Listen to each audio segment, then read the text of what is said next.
आणि एक मोठी बातमी, खासदार संजय जाधव यांनी एक फेसबुक पोस्ट केली आहे आणि या पोस्टद्वारे त्यांनी शिवसेना वर्धापन दिनाच्या शुभेच्छा दिल्या। मात्र त्या पोस्टमध्ये मशाल किंवा धनुष्यबाण कुठलंच चिन्ह नाहीये।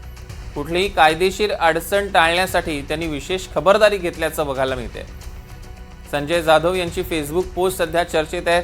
पोस्टद्वारे शिवसेना वर्धापन दिनाच्या शुभेच्छा तर त्यांनी दिलेल्या आहेत, मात्र कुठलंही चिन्ह त्यात त्यांनी निवडलेलं नाहीये। बाळासाहेबांचा फोटो आहे फक्त। पोस्टमध्ये मशाल किंवा धनुष्यबाण यापैकी कुठलंही चिन्ह नाहीये। कायदेशीर अडचण टाळण्यासाठी त्यांनी खबरदारी घेतल्याचं बघायला मिळतंय।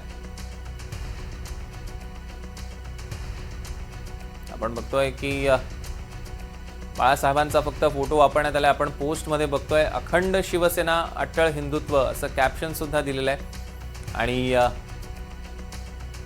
आपण बघतोय यात कुठलंही चिन्ह मात्र त्यांनी वापरलं नाहीये।